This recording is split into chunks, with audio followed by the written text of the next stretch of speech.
Welcome to the SBR NHL Ice Guys for Monday, April 30th. It's the end of the month, but the playoffs are just starting to roll at this point in time. I'm Ian Cameron for Sportsbook Review, joined by Dana Lane and Alex B. Smith. Andrew under the weather, but hoping to be back with us on Wednesday.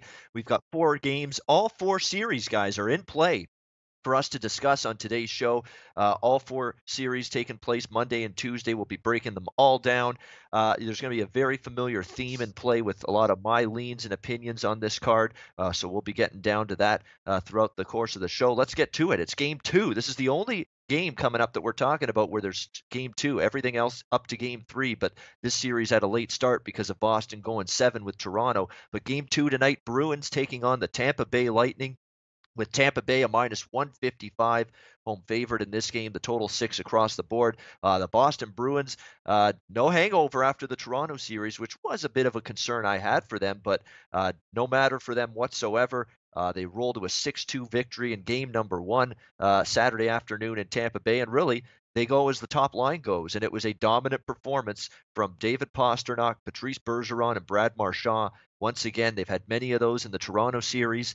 Actually, game 1 of that Toronto series, they had a phenomenal dominant performance, and they had another one against Tampa Bay on Saturday afternoon. And quite frankly, if they're going to play at that level and Tampa Bay's not going to find an answer for that group, they're going to be in some trouble in this series. But going into this game, we're talking about 2 very good hockey teams. In fact, you look at all 4 of these series: Boston, Tampa, competitive series, 2 evenly matched teams; Vegas, San Jose, 2 good evenly matched teams; Washington, Pittsburgh, I'd still say 2 pretty evenly matched teams, even though the series history says, Washington never beats Pittsburgh in the playoffs. Still, to me, going to be a tough, close, hard-fought series. And of course, it goes without saying, Nashville, Winnipeg is going to be a close, long, hard-fought series. So the point I'm trying to get here is the zigzag theory is talked about a lot in betting, especially in the NBA playoffs, but even a little bit in the NHL playoffs. And that theory is bet on the team that lost the previous game. That's not going to work when a team just dominates the other team. When the team is clearly better than the other,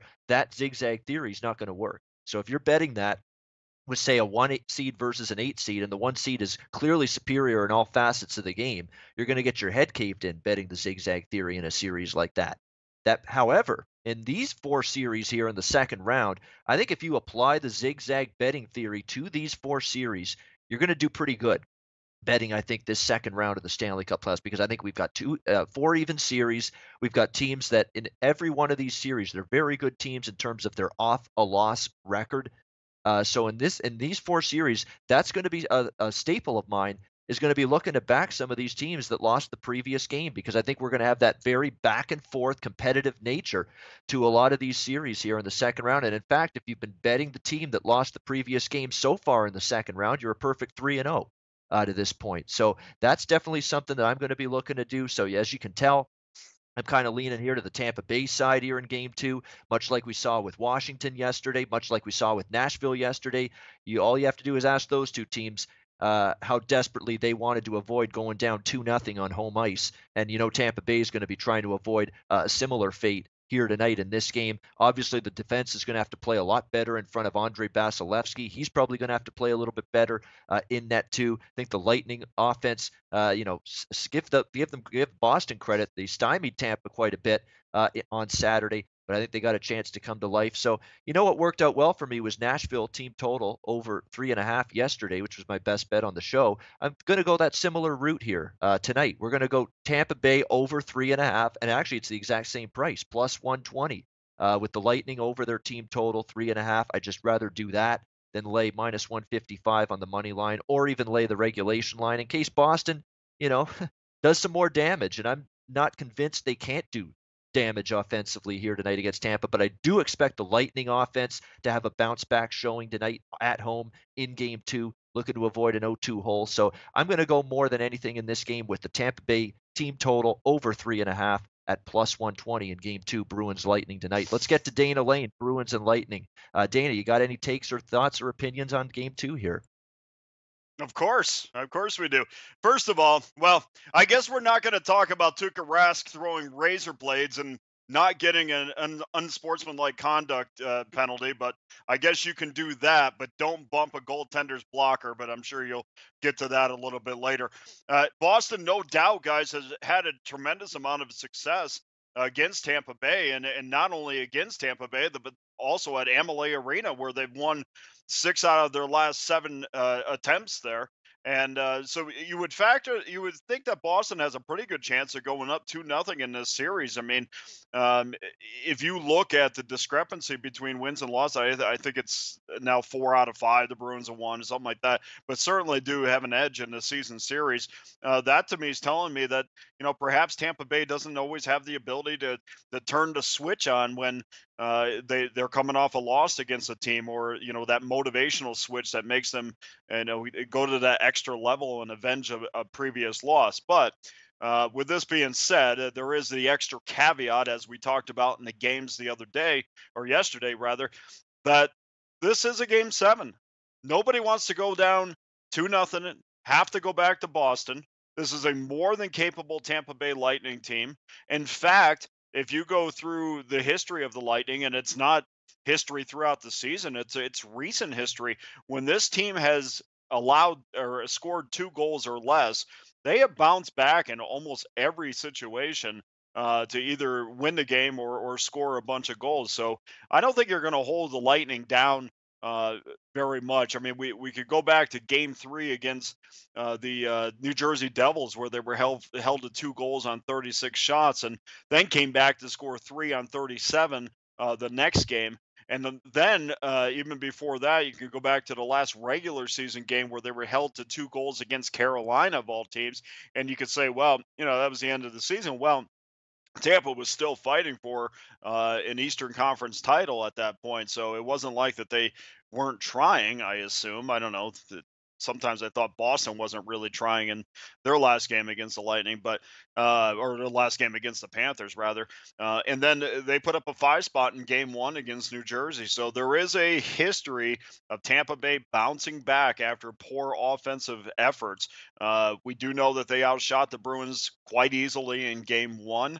I thought, a lot of times, when you lose those games, it kind of indicates that those shots were coming from the perimeter. There wasn't some high quality chances, but I thought Tuukka Rask played well, and I thought there was a lot of quality chances for the Lightning. Now, do we have enough confidence in Rask that he's going to play 2 good games?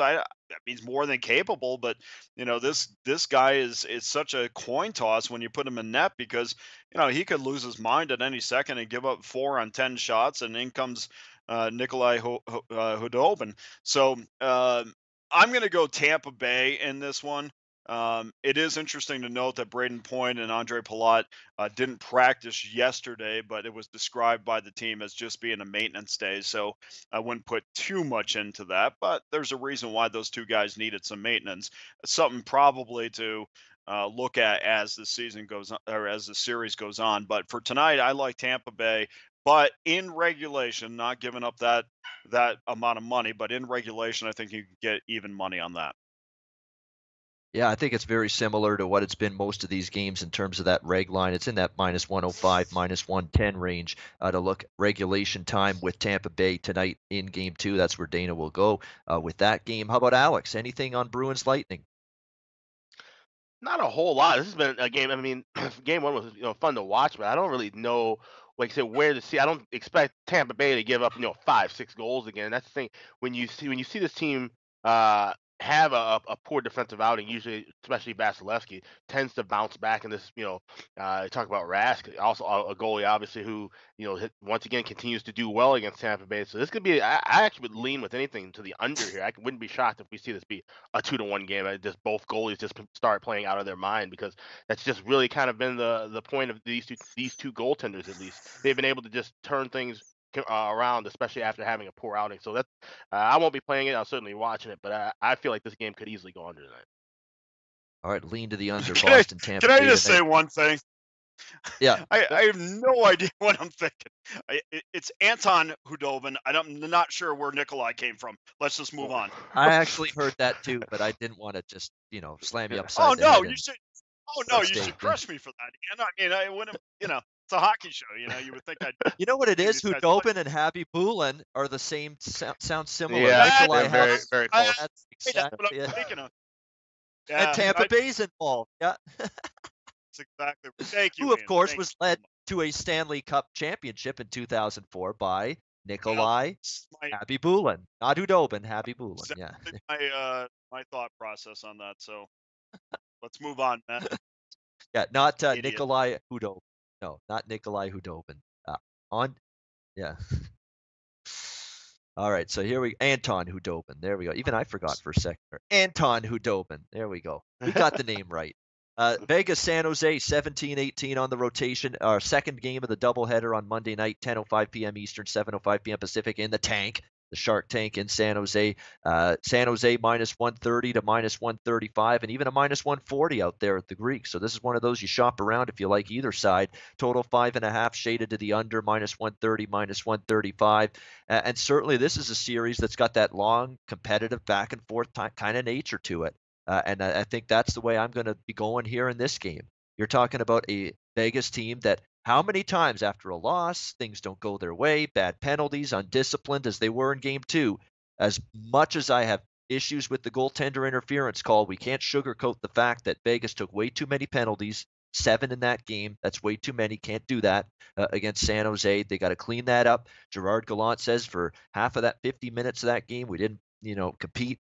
He brought that lineup again, and I remember him bringing that lineup again earlier this season. And boy, did that team compete the next game. They sure did. I think Vegas is going to rein it in here tonight. Stay out of the penalty box, which was an issue for them in game number 2. Go on the road, and I'm not as leery about this Vegas team on the road. I know early in the season you're going to say, how is this team going to win games? And they were piling up wins at home. Can they do it on the road? Well, they won both road games in the first round against the Los Angeles Kings. Their road record improved as the season went on, so I don't really worry about Vegas not playing as well on the road as they do at home, maybe now compared to early in the season. I think Vegas is fully capable of putting forth a good performance on the road, and that's certainly the direction I'm going to go here. Again, off the loss, we've got Vegas 14-5 when playing on the road, off a loss this season. 14-5 is a pretty good record. That's an extremely good record. In terms of a road game off a defeat, which we've got Vegas in here tonight.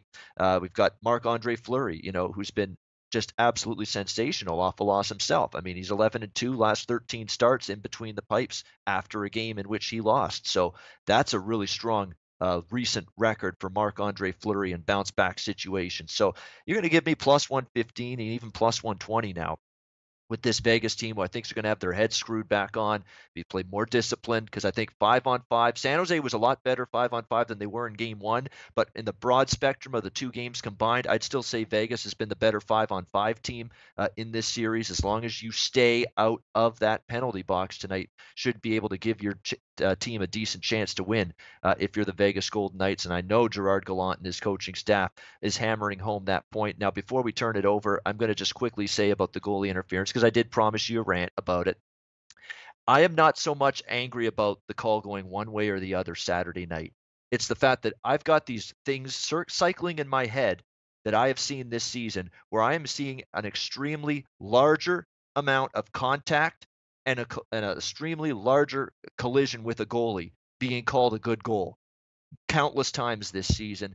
Whereas Saturday night, I'm seeing just a little bump of the goaltender's stick when Jones is almost completely out of the blue paint, out of his crease, which should be anybody's space, anybody's open ice to take. The forward or the goalie should have free reign in that outside of that blue paint area. You should be allowed credit to try to make some things happen outside the blue paint. Minimal contact, barely a touch in the stick of the goalie, and it's called no goal. When I've seen goalies elbowed, an El Kabong with the elbow right in the side of the head, and I've seen goals called good goals earlier this season in situations like that. There is no consistency right now with this goalie interference rule. It is a big problem. It may very well possibly could have cost Vegas a game the other night, although I still say San Jose was better for extended stretches of that game, probably deserved the victory in the end.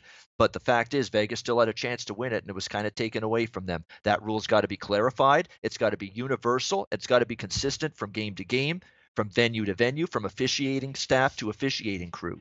You've got to have the same universal, clearly defined definition of what and what is not goalie interference on a potential goal. That's all there is to it. It's got to be fixed. It's got to be looked at by the competition committee, and it's got to be agreed upon in the offseason, because right now you've got an NFL catch on your hands right now with the NHL goalie interference rule, because nobody has a clue what's good and what's not good in terms of that rule. So that's got to get fixed as far as I'm concerned in the offseason. Dana Lane, let's get to you with Vegas, San Jose. What do you see here? And obviously give your take on the goalie situation the other night in Game 2.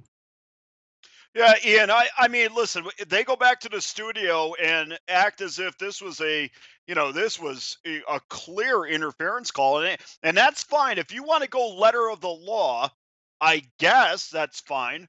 But I do know this. I know that Brandon Dillon was riding Marchessault into a stick that was not in the crease. Okay, so you can't put your equipment, just because you're in the crease doesn't mean you can stick your stick out and you also have control of that parameter wherever your stick can go. And I realize he wasn't sticking a stick out, and people on Twitter are kind enough to send me the rule, and I understand the rule, but I also understand that I've seen James Neal take a shot to Connor Hellebuck this year that was called a good goal, which, regardless of how his stick got there, his stick hit him in the head. We even talked about after the show last time about last year between Edmonton and Anaheim when Rickard Rakell's goal counted. And my God, there was bodies all over the blue paint. Good goal. Everything's good. I've seen Malcolm Subban this year get called for or did not get a goaltender interference when he was clearly bumped a lot worse than what we saw the other day. Now, letter of the law, was it interference? I guess it was. I don't know how far these goaltenders can be out. I don't know how far their equipment, which should be an extension of the goaltender, should be out of the crease. But the fact of the matter was that Marchessault was trying to make a move to the net, and he was getting bumped clearly from behind, not necessarily into, but there was a still shot on YouTube that I hit just at the right time. When Jonathan was past Martin, his body was past him, but you could see from the back camera there was clearly space between Marchessault and Dillon and Jones. Okay, not until the Marchessault get past Jones and hit his stick did that blocker become extended. Okay, so I think there's got to be some sort of a rule that basically says, well, you both really have a right to that space. Just like a defender, a defensive back, and a receiver both have the right to the ball. Okay? It's a no call. It's a goal. But everybody else seems to think that it wasn't. So I guess I'm in the wrong. But that's not how I saw it. So going forward into this game, it's a difficult situation for me because that I've gone on record here and I've gone on record in our local paper here by saying I think the San Jose Sharks are going to win this game. And I kind of wake up every day after watching the first game for sure, and after watching the second game thinking, yeah, I think maybe the night's tonight. I think the night's tonight, especially getting a plus price. And I can't really do that. Obviously, you can understand my dilemma. So you can't really do that. So I think my play here is to stay away. If I did not lay or did not have an opinion on the series, I would go Vegas tonight for sure, especially with the plus money. But what we talked about happening in this series is starting to happen. You see that Sharks fourth line becoming more of a force, whereas Vegas, once again, on the offensive end, just is not. They're not contributing, and Sorensen has 4 points in his last 5 games, so he's the source or the power source that he's been just about all season for the Sharks, and Melker Karlsson has 3 assists, so they are getting production from that fourth line where I just don't think Vegas is going to get that production, and I think ultimately that's going to be the difference in this series. But it's a pass for me tonight because there's just too many angles that rub people wrong if I make a selection. I know, yeah, exactly. Yeah, they're saying you turn your back on the Golden Knights if you take San Jose. You're a homer if you take Vegas. You can't win, Dana. Yeah. You can't. That's exactly right. But this isn't about what's in my heart. This is about doing Yep. what's best for customers and clients, and so what's best is the kind of layoff. All right, very good. Nothing wrong with that. You don't bet every game in the Stanley Cup playoffs. You bet what's there, what's an opportunity, what's an edge. As our late friend Dave Malinsky said, always bet when you've got an edge. That's what you do.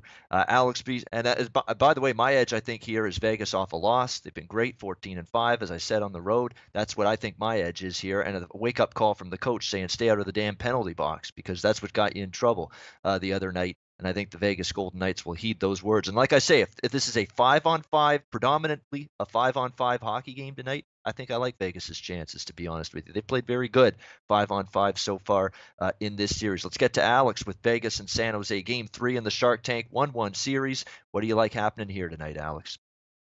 Yeah, Dana, I feel for you with that whole the back and forth of with your series and with your local team. I had to deal with it for 9 years straight with the Hawks, and every time I'd go against them, then I'd have local fans, breathing down my neck all over Twitter and Facebook. So, yeah, that's always a rough thing when it goes this time of year. But I like Vegas here, like you said, Ian, with coming off of a loss. This team's been absolutely sensational. And the fact that any team that feels that they got screwed or slighted in a game before. And on top of the fact that they didn't play well, they, let San Jose draw them into a physical penalty fest game. And it's interesting for as fast as Vegas was, and they made a comment about this. I think Eddie Olczyk made a comment about this during the game that all the times that they had 4-on-4, it was San Jose who dominated the ice and dominated the Yeah. flow and was able to outskate, Vegas with the extra space. So I found that to be interesting, but that exactly how that went. So they got to stay out of the penalty box, number one. Defensively, I think they did fine. Fleury's not going to be he's not going to be a brick wall every single night. You can't blame him for the goals that were allowed. They were good goals, and I do think we see some more scoring here, especially with Evander Kane returning too. I'm sure he's going to have a chip on his shoulder, missing after that ugly hit on game one, and he's been the guy who's been the go-to guy for San Jose. So I like the over, but I'm on San Jose or Las Vegas here. Plus $1.15. I thought I was going to see money go back the other way. Now we're seeing you at plus 20 in some shops. So I think the Golden Knights do come back here and get the 2-1 lead heading into game 4. Yeah, I mean, I think with all these series, if you're one of those zigzag theory people, you're going to like this second round. I think you're going to see a lot of that back and forth. Team wins one, loses one, wins one, loses one. We're seeing those patterns already start to go in a lot of these series here in the second round. I think that's got a chance to continue tonight. By the way, if you're into, there's a couple books that have these goal scorers props, first goal scorer of the game, last goal scorer of the game, anytime goal scorer of the game. And I can get at anytime goal scorer. This is going into the bargain bin, and I've already bet it myself. James Neal, anytime goal scorer tonight, plus 320. I think he scores. Scored in LA in game 3 in the first round. I think he's actually done more damage, to be honest with you, and has been more of a presence and impact on the road, believe it or not, than he has been at T-Mobile Arena so far in these playoffs. It's been odd to see, but I think Neal's been more noticeable on the road for some reason. It's been strange to see. So I think and he had a bunch of chances in game 2 as well. James Neal just couldn't find that finishing touch in a lot of them. You can get plus 320 James Neal anytime goal scorer tonight. In game number 3. I think that's the one that stands out from a value standpoint. Really good. You're not getting value on Carlson, for Vegas. He's plus 125. That's obviously everybody knows how much of a lethal offensive weapon he's been. Marchessault is plus 190 for Vegas. Then you go all the way down to James Neal, who we know is still a very capable goal scorer at plus 320 when he's already shown you can score on the road in the postseason. I like that. From a value standpoint tonight, Neal to score a goal in this game for the Vegas Golden Knights. All right, let's go on to what's Cody Eakin. Cody Eakin. Let me check for you here. Plus 700 anytime goal scorer. Wow. Hey, listen. This guy has certainly elevated his game in the postseason. I mean, this is a guy that's chipped in 3 goals over his last 10 games. Plus 700. That's he's the offensive force on that third line for sure, because you're not getting anything from Perron because he's too worried about Dylan, and you're not getting anything for Ryan Carpenter right now. But I'd take a shot with Cody Eakin plus 700. How the hell are Ryan Carpenter and Cody Eakin both plus 700? That one I don't understand. Carpenter should be way below that.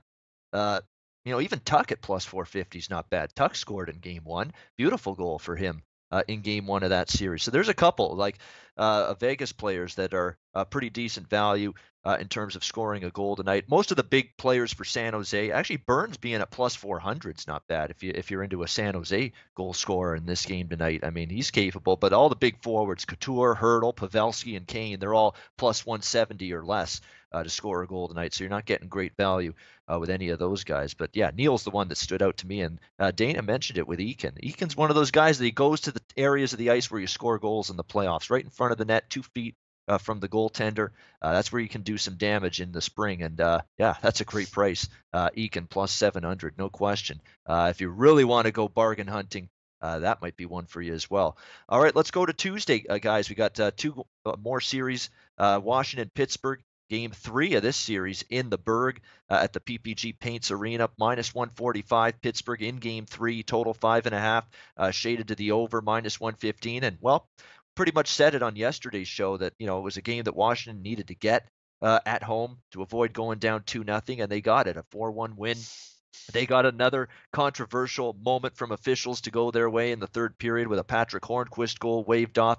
I don't know. To me, there looked like there was white ice between the puck and the red goal line. But hey, obviously they couldn't find enough. There wasn't clear enough. The image wasn't blown up enough, clear enough, whatever you want to call it, to determine that it was a goal. So it stayed 3-1, and Pittsburgh tried to put some more pressure on, but couldn't beat Braden Holtby, and the Capitals end up winning 4-1, getting the win they desperately needed, tying up this series before the scene shifts to Pittsburgh.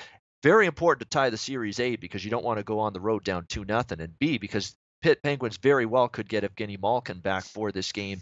He's going to be a game-time decision on Tuesday. They're going to see how he does in the morning skate. Same thing with Carl Hagelin. They're both saying going to both take the morning skate tomorrow prior to Game 3. We'll see what that means in terms of their status. And it's almost going to assure that, Dominic Simone might be the scratch for Pittsburgh. If one of these guys comes back. He's had a minimal impact so far. He's clearly the guy that I think would get sent to the scratch ward, I guess you could say, if one or both of Malkin and Hagelin come back in this game for the Pittsburgh Penguins. And look, it's been what have we said about what have I said about these 4 series right from the start of the show? I'm very reluctant to be betting against the team off a loss. That's all there is to it in these Stanley Cup in this second round when you've got teams that are very good off a loss. All of these teams, you look at their off a loss record, all of these teams, these 8 teams that are left standing, they're all so good at responding off a poor performance. And obviously now Pittsburgh's in that spot after the 4-1 loss yesterday to Washington. So for me, from a side perspective, it's Pittsburgh or pass. It's just a question of value. Do you want to lay the $1.45? But that would be the way I would have to go in this game. It's going to got that back and forth feel to it. We know Pittsburgh in particular at home, their road record's been excellent once again this season. So yeah, for me it would be Pittsburgh at the $1.45 price. And I'm also going to get this on the over in this game because we've finally seen that adjustment. It's 5.5 for the first time. We've seen a drop in this total. It's down to 5.5. It was 6 in the first 2 games. 2 unders in Washington. Little fortuitous unders, lots of posts, lots of wide shots, lots of pretty good goaltending from Murray and from Holtby. I think now you get the value now shifting the other way. 5.5's available to you to go up and over the total. I think we finally get our first over of this series on Tuesday night, Washington and Pittsburgh. So for me, Pittsburgh $1.45, over 5.5 minus 115. Those are the ways I'll go from a side and total. Game 3, Capitals Penguins. Let's go to Alex this time to get his opinion first on Washington Pittsburgh Game 3. Alex, what do you like here? Yeah, I'm looking at the over in this as well. Probably I'll be on the first period and full game over because you have the possibility if we get Pittsburgh rather gets Malkin and Carl Hagelin back, but could also be losing Brian Dumoulin, who took that head injury and missed. I think he missed about the last period and a half of the game on Sunday. That's going to be a huge loss. He's a guy who does a lot offensively and defensively from the blue line. So losing him and then getting back, 2 more. I mean, the wealth of offense, we talked about it ad nauseum with Pittsburgh, but to have Malkin obviously is going to be beneficial, especially with the power play. So the only way I'd be looking here would be the over. Except I can't look at anything from a side. I got lucky with Pittsburgh game 1 and Washington game 2, so I'm just going to kind of lay low and try and see if I can get some money here with the over in game 3.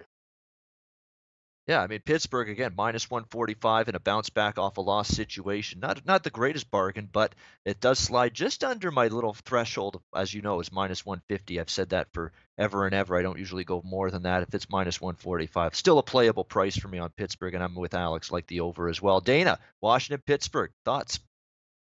Well, you guys know that. I mean, I like the Penguins to win their third Stanley Cup. So any chance that I can get to get the Penguins at the Igloo, where the Capitals have been horrific over time, and at a good price, yeah, I have no problem taking the Penguins in this one. I still think they're the better team. They are the better team. And just an update on the injuries. Brian Dumoulin uh, practiced today with a non-contact jersey, but he did skate on the first pairing with Chris Letang. So I expect to see him in this game. He is so huge on getting the pucks out of the zone, being in the right place at the right time. I mean, if he can go, I mean, I'd rather take an 80% Dumoulin at this point.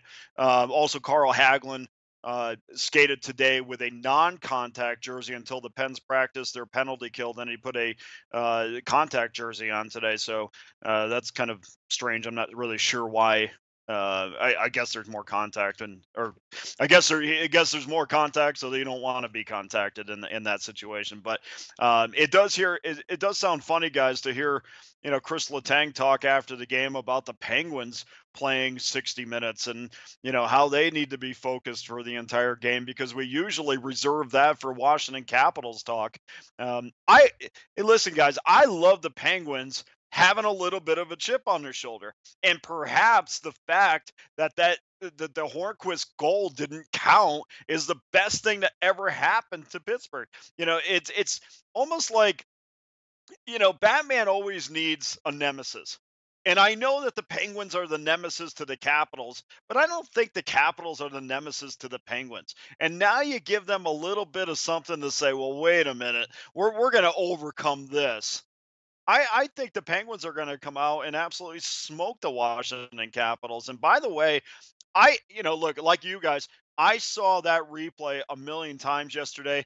I have to admit, I didn't really see everything that everybody was talking about, but this morning on Twitter, and it's up on my SBR write up, I did see another view that clearly, if you were using your common sense, showed that the puck was in the net. Now, if you saw how they reacted, how Cornquist reacted, who was right there over the puck, I mean, there was a man that knew he scored.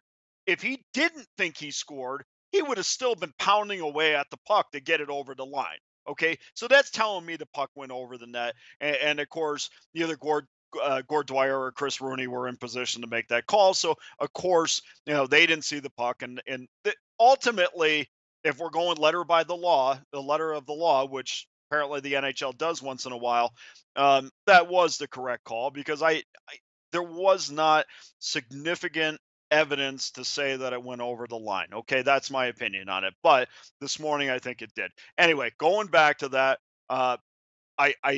you're the Penguins are a better team.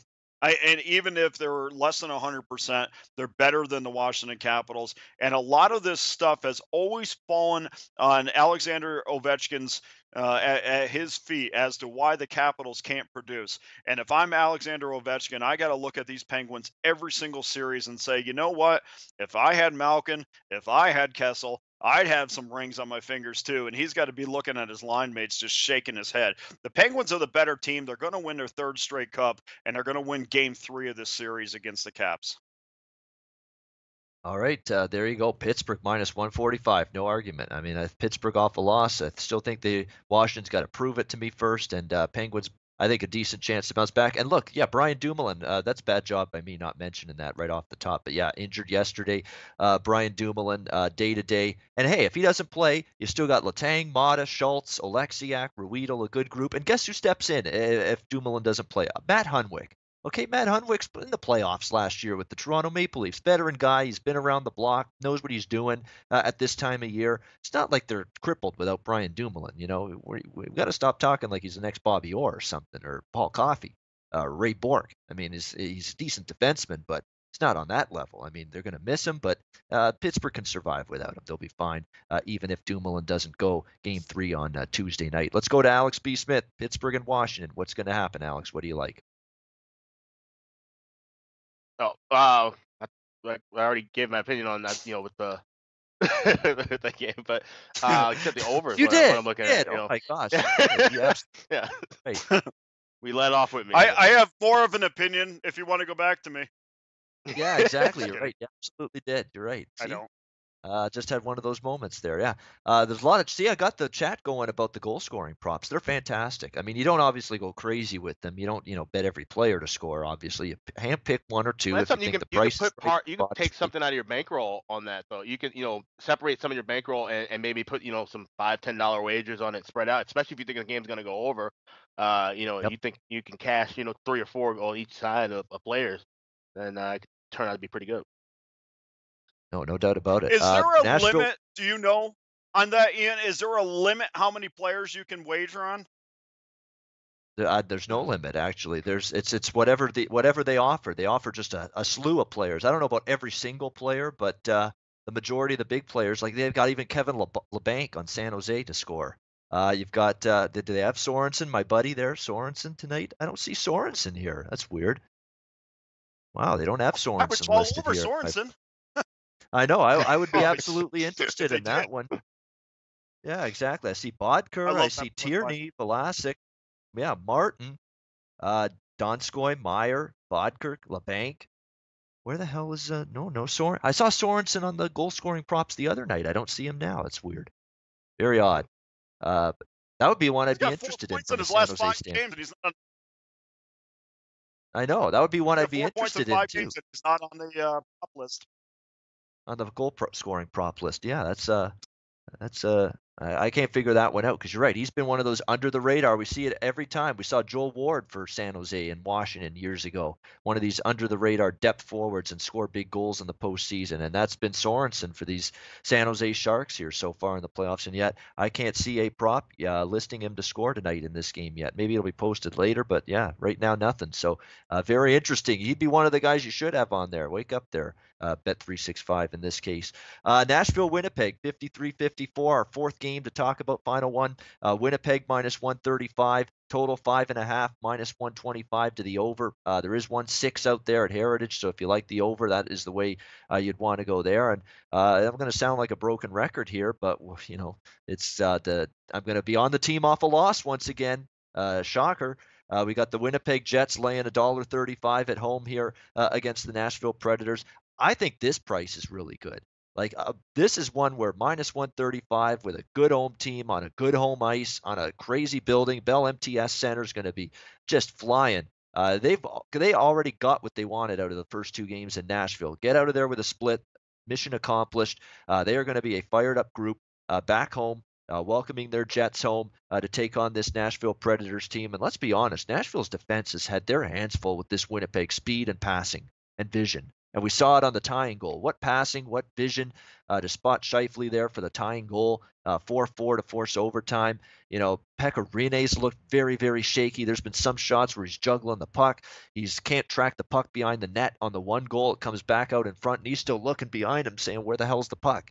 That's basically what you're seeing from Pekka Rinne. He's just not been steady in the 2 games. They won kind of in spite of him last night in overtime. Great big-time performance from Ryan Johansson, including a tremendous game-winning goal. Absolutely spectacular stuff. No, that was Fiala, sorry, with the game-winning goal, 5-4. It was fantastic stuff for Nashville. They got their big guns stepping up for the Nashville Predators last night. Good offensively, but they have definitely had their problems at the other end of the ice trying to defend some of these skilled players. There was a time that it was 2-1. Winnipeg got those 2 quick goals. Terrible turnover by Nashville in their own zone. And Patrick Laine was inches away from making it 3-1. Rips one off the post and hit the post with the shot, as Doc Emmerich would say. I love that call of his. But yeah, just that close to really being behind the 8 ball. The Winnipeg Jets. The Nashville Predators down 3-1. They could have been. They rallied, give them credit. Their backs were against the wall, found a way to survive, tie the series, and win in overtime. But you can't be overly, thrilled at the way Nashville's played, through the first two games of this series. Their defensive acumen, we've lauded them, and the Subbans and the Ellises and Ekholm and Yossi for just being these stalwarts on the back end, and even their depth of defensemen, Yemelin and company, are pretty good too. But it's been a concern for them trying to defend this Winnipeg team. They've had some nightmare times of it in their own end, turnovers, and just not able to get pucks out, taking some penalties. So that's something they're going to have to clean up, because even though the series is 1-1, Nashville was an eyelash away from being down 2-0. So I think Winnipeg still feels very confident here, returning home to Bell MTS Center. I think they've got a decent chance in the series that I think is going to be back and forth. You give me a good, and here's another team with a good off the loss record this season, the Winnipeg Jets, and that's the way I'll go here with this game 3 between the Predators and Jets. I'll lay the -135 here with Winnipeg to take a 2-1 series lead back at home. Let's go to Dana Lane, Nashville, Winnipeg. Dana, what do you like here? Hey, Winnipeg did everything that they set out to do, and I love how every series has fallen into place as far as what I said series-wise, except the one that I need to fall into place because I'm just getting bombarded by local fans. But same thing. Hey, Winnipeg goes into Nashville. They easily could have won both games, had a 2-0 lead in game 2.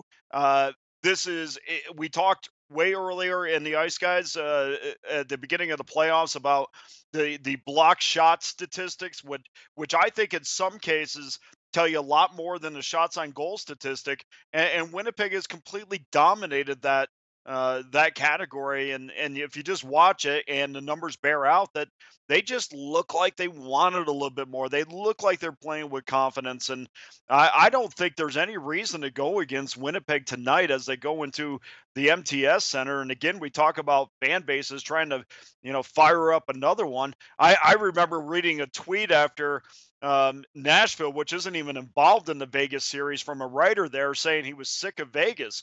Well, that's I think those sort of things come into play. I would think that if I'm Winnipeg, I'm sick of hearing about Nashville, and I'm going to absolutely like this building up tonight. And if you've ever been in this building, it's not a big one, but the fans are basically right on top of you, and it's at a very intimidating in a very intimidating arena for an opposing team. And I think that's going to play into the hands of the Winnipeg Jets tonight, that certainly rebounded from an offensive standpoint from game 1, where they didn't have a ton of shots on net.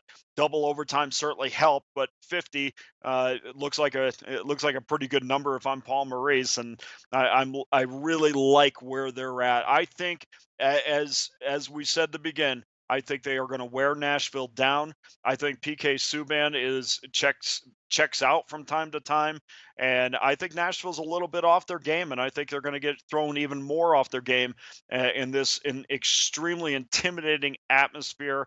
And by the way, the home team has absolutely dominated this series, so no reason not to go back with the home team tonight and possibly in game 4. So we're going with Winnipeg tonight over Nashville tomorrow. All right, Winnipeg -135. Yeah, Tuesday night, Winnipeg -135. And you're right, the home team has been a pretty good bet. I mean, 8-3 last 11 meetings with the home team between Winnipeg and Nashville. And you're right. I mean, just ask Minnesota Wild how tough it is to play at Bell MTS Center. I mean, that team soiled themselves when they played in Winnipeg in that first round. Well, they barely mustered 19 shots in a lot of those games that they played against barely a 17-20. I mean, good, terrible. I mean, they couldn't get any shots on goal, for crying out loud, any thrust of offense. They know how tough it is to win in Winnipeg. Minnesota, it's going to be, obviously Nashville's better than Minnesota, but not an easy place to win. Winnipeg's already 3-0 on home ice in the playoffs, and we'll see if they can make it 4 straight home victories in the postseason on Tuesday night when they take on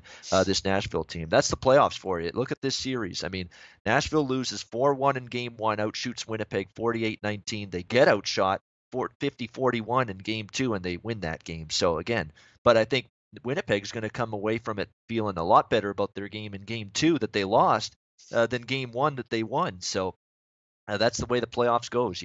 Sometimes shots on goal don't tell the story. Winnipeg, I'm sure, liked their game in game 2 a little bit more than they liked their game in game 1. And even though it was a loss, they'll be confident. They've got what they wanted to split going back here to Winnipeg for a crazy building that I'm sure will be amped up tomorrow night for Game 2. Alex B. Smith, Winnipeg, Nashville. This has been a great series already, and it's just heating up. Game 1 was good. Game 2, that was, I don't want to say a classic, but it was as close to as good of a playoff game as I've seen so far in the Stanley Cup playoffs last night. That was phenomenal stuff, that 5-4 overtime win for Nashville in Game 2. This has great series written all over it. Should be another great game. What do you like here? Yeah, this has been a thoroughly enjoyed series so far, and I'm gonna go with what I've been saying the whole time. I was on the under in Game 1. I said they're gonna kind of start pretty slow. Things will build up over time. The game just barely went under. This last game, I was on the over, and wasn't so much a bad defensive game. It was just two good offenses taking advantage of the chances that they got, and then we saw 9 goals in total. And I think that's what we're gonna see here in Game 3. I think we're gonna see the over cash, but it's not gonna be so much a breakdown completely of either goaltender or a wealth of offensive chances or a ton of power play chances. As I said, there's two good teams getting up and down the ice, finding ways to score against one another, and to see who comes out on top. I side with Winnipeg. This is the time of year where, there's only still a few games left. I'm not as scared to play a money line favorite as I would be in the middle of the season. I wouldn't dare touch a $1.35, $1.40 favorite usually during the regular season, but here. I think that's a decent price here with Winnipeg. This is going to be a crazy crowd, but it's also going to be a relaxed, crazy crowd. It's not going to be so much. Think about the first series. We're talking about a Winnipeg team that we've all been hyping them up, saying this is a team that should be one of the favorites to win the Stanley Cup. So you think the fans are obviously on edge too. Like, okay, here we are, finally here, playoff game. They finally have a chance to close out a team, and they did. They dispatched Minnesota, so now they're in the second round. And I think it's going to be more of a relaxed energy, which is good. It's not anxious and it's overly anticipated energy. So I think that's going to be huge, not only for the crowd, but I think that'll translate to the players as well. Like I said, we went down to Nashville, reigning conference champs, 1-1. Could have won a second one going to overtime, but they played their asses off both games, and now they get to go home. And like I say, all that team and that crowd of 18,000 can put their pressure on Nashville. I think Winnipeg does come out here with the win, but I'm definitely going to be on the over at 5.5 tomorrow night.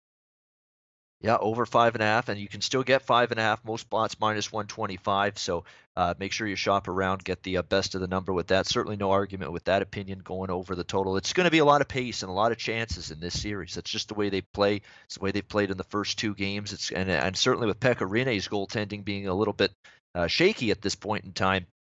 Got a chance maybe to see some more goals, particularly from a Winnipeg perspective. It's funny, and you talk about, sometimes you got to lay these kind of prices. This isn't that bad of a price. Think about what the prices for Nashville were at home in Game 1 and 2 of this series.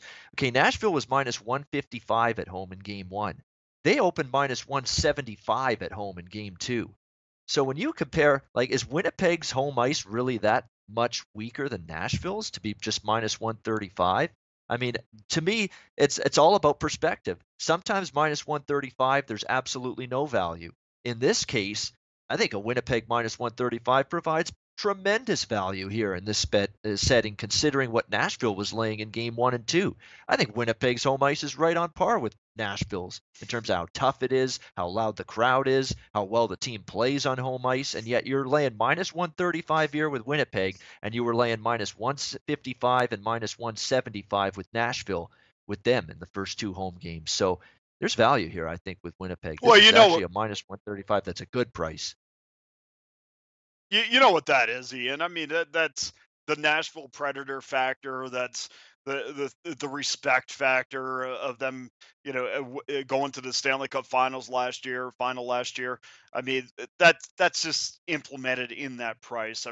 We all know if you look at the numbers, Winnipeg at home, I think they're the best in the league. And matter of fact, they've got to be better over the last 50 games than Nashville is. They have literally won 80% of their games. I saw a number this morning, 41-10 at home over the last 51 games. I don't have Nashville's numbers, but I would be shocked if they were better than that. I think this is the best home crowd as far as atmosphere. Not so much that the fans are the best, it's just the way that the building makes it very, very difficult for teams to go in there and feel comfortable. I have no problem backing a team that wins 80% of their home games tonight, Tuesday.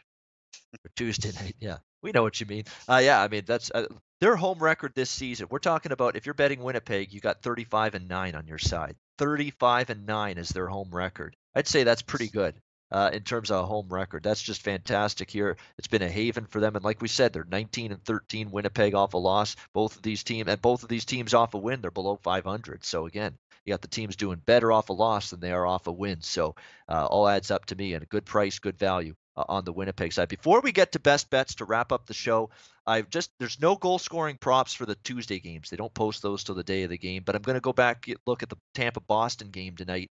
Goal scoring props. There's one on Tampa that I like because he's a playoff performer. We've seen it already this year's playoffs. The price is good. The spot is good because you think Tampa's offense can come to life. Mr. Playoffs for Tampa Bay, Tyler Johnson. Plus 275 anytime goal scorer. This is just a guy that scores in the playoffs. That's all there is to it.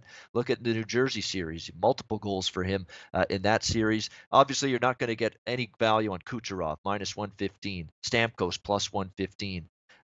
Braden Point, plus 230. That's not bad. I think it's even better, plus 275. Tyler Johnson. That is the one I'd zero in on tonight from a Tampa Bay goal scorer prop perspective in game 2. Let's get to best bets to wrap up the show. Monday or Tuesday, any of the 4 games, take your pick. Let's go to Dana first. Best bet. What's Killorn? I mean, Killorn, another guy that nobody talks about him. Yep. He's been fantastic. He's carried that third line for Tampa for the last 5-7 games. I mean, he's been fantastic. Anyway, okay, so it's a no-brainer for me. I'll take the Pens in game 3. This is a team that always bounces back after having kind of a lackluster effort offensively, at least with what the final score indicates. The Penguins are the best team in the National Hockey League, and I will ride them out more times than not as long as I'm getting a price that I'm comfortable with. All right, there we go. Best bet for Dana Lane. Yeah, Marchand, just if someone's in the chat asking, Marchand, Bergeron, Pasternak to score tonight. Marchand plus 105, Bergeron plus 135, Pasternak plus 150. So as you would expect, they're pretty high up there in the ranks in terms of scoring a goal tonight. Alex B. Smith, best bet.